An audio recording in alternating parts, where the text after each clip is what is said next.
अल्हम्दुलिल्लाहि रब्बिल आलमीन वस्सलातु वस्सलामु अला रसूलिहिल करीम अम्मा बाद। भाई और दोस्तों, ये ज़िलहज्जा के बहुत ही कीमती दिन चल रहे हैं और इन दिनों में ख़ास तौर पे ईमान वालों को तकबीरात का एहतमाम करना चाहिए। बाकी अमाल तो मुसलमान के ज़िम्मे हैं, नमाज वो तो हर हाल में एक ईमान वाले के ज़िम्मे रहती है। तो इन दिनों के अंदर ख़ास तौर पे तकबीरात बहुत अहमियत रखती हैं और सहाबा किराम रिज़वानुल्लाहि अलैहिम अजमाइन का अगर हम अमल देखते हैं तो वो बाज़ारों में निकल कर जाकर वहाँ पे तकबीरात पढ़ा करते थे।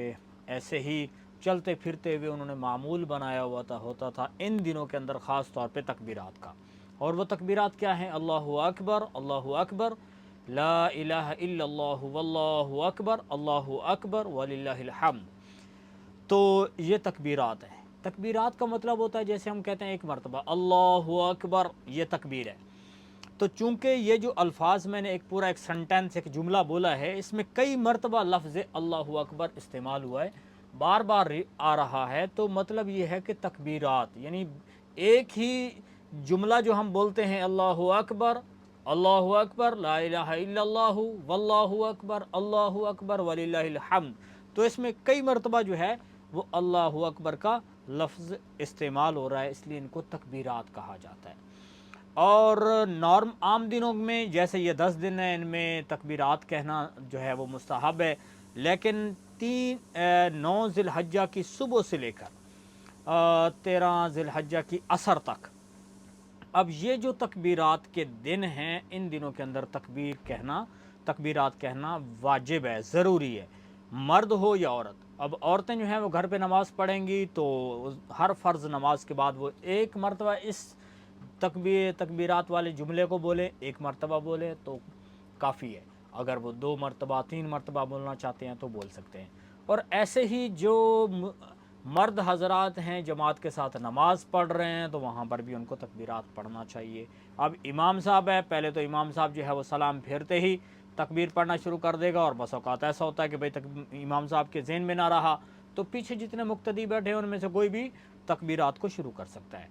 तो तकबीरात का एहतमाम करना चाहिए, ये वाजिब हैं। और अगर किसी बंदे से रह जाए और वो बेचारा जो है वो ना कह पाया सुस्ती की वजह से या किसी याद ना आने की वजह से उसको भूल गई, उसने नहीं कहा, तो ऐसी सूरत में चूँकि उसने वाजिब को छोड़ दिया है, तो वाजिब का जब तर्क किया जाता है तो उसके ऊपर इस्तिग़फ़ार करना चाहिए। वाजिब जो है ये एक ऐसा अमल होता है कि जो यानी एक बंदे के ज़िम्मे है कि वो ज़रूर उसको करे, और फ़र्ज़ जो है वो नासिकती से साबित होता है उसको छोड़ना। जैसे बंदा गुनाह कबीरा का मुर्तकिब हो जाता है तो वाजिब का तर्क करने वाला भी गुनाहगार है। तो इसलिए वाजिब जो चीज़ें हमारे ज़िम्मे हैं वाजिब दर्जे में, उनको हमें अदा करना चाहिए। ऐसे ही जो कुर्बानी है वो भी वाजिब है, मुसलमान मर्द हो या औरत जो साहिब निसाब है उसके ज़िम्मे वाजिब हो जाती है। तो इन तकबीरात को 9 ज़िलहज्जा की सुबह से हम शुरू करेंगे, और 9 ज़िलहज्जा जो होता है वो यौम अरफ़ा कहलाता है।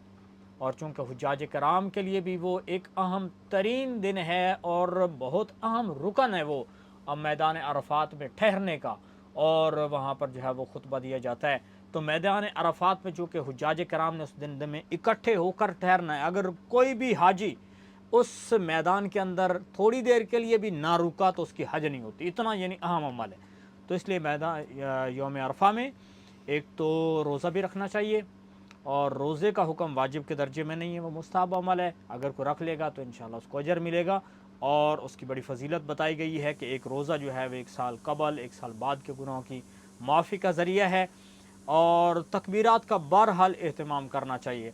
और तकबीरात पढ़ने के ज़रिए से फ़ायदा ये होता है कि बंदे के दिल के अंदर अल्लाह की अज़मत आएगी, तो गुनाहों से बचने का ज़रिया है। अगर हम गुनाहों से बचना चाहते हैं तो ज़रूरी है कि बंदे के दिल के अंदर अल्लाह की अज़मत हो कि जिस अल्लाह का मैं हुक्म तोड़ रहा हूँ वो कितनी बड़ी अजीम ज़ात है, वो मुझे सज़ा देने पर भी कादिर है, वो मुझे सज़ा दुनिया में भी दे सकता है, आखिरत में भी पकड़ सकता है जब उसकी मर्ज़ी है, इतनी बड़ी कुव्वत वाला वो। तो इसलिए जब अल्लाह की अज़मत दिल के अंदर आएगी तो बाकी सारी चीज़ों का यानी जो एक यानी بڑائی دوسری چیزوں کی جو انسان دنیا کے حوالے سے چیزوں کو سمجھتا ہے کہ یہ بہت ہی میرے لیے قیمتی چیز ہے، تو ان سب کی اوقات جو ہے بندے کے دل سے نکل جائے گی اور اللہ کی عظمت انسان کے دل میں بیٹھے گی۔ تو اس لیے اس کا خاص اہتمام کرنا چاہیے۔ جب انسان نیک اعمال کر رہا ہے اور نیک اعمال کرتے ہوئے اگر کبھی جو ہے وہ دل میں یہ آ جائے کہ میں نے تو بہت سارے نیک کام کر لیے، میں تو بخشایا آدمی ہوں، میں تو بڑا نیک ہوں، دوسرے جو ہے وہ گناہ گار لوگ ہیں، تو جب ایسی کوئی بات آنے لگے دل میں، اس کو تکبر کہتے ہیں، تو اس کے بارے میں بھی یہ ہونا چاہیے، اس کا علاج بھی تکبیرات ہیں۔ یعنی بندے کو پھر کیا بولنا چاہیے؟ اللہ اکبر، کہ اللہ سب سے بڑا ہے، میں نے جو نیک کام کیے ہیں یہ اللہ کی عظمت کے سامنے ان کی کوئی حیثیت نہیں ہے۔ جیسے کہ فرمایا کہ اگر کوئی بندہ اللہ کے سامنے سر سجدے میں رکھے، ساری زندگی سجدے میں گزار دے، اتنا عبادت گار بن جائے کہ اس کی زندگی میں گناہ ہو ہی نہیں، نیکیاں ساری بھری ہوئی ہوں، تو اتنی نیکیاں کرنے والا بندہ بھی جو ہے وہ اللہ تعالیٰ جل شانہ کی عظمت میں بڑھائی کا کوئی ذریعہ نہیں بنتا۔ یعنی اس کی نیکیاں اللہ کی بڑھائی میں اور زیادہ بڑھوتری کا ذریعہ نہیں ہے، اللہ تو بڑا ہے۔ یہ جتنے بھی ہم نیک اعمال کر رہے ہیں یہ اللہ کی رحمت کو حاصل کرنے کے لیے کر رہے ہیں اور اللہ تعالیٰ کی رحمت کو اپنی طرف متوجہ کرنے کے لیے کر رہے ہیں، تاکہ اللہ کی رحمت ہمیں ڈھانپ لے اور دنیا اور آخرت میں ہمارے ساری جتنی مشکلات آنے والی ہیں ہمیں ان سے اللہ ہمیں نجات عطا فرمائے۔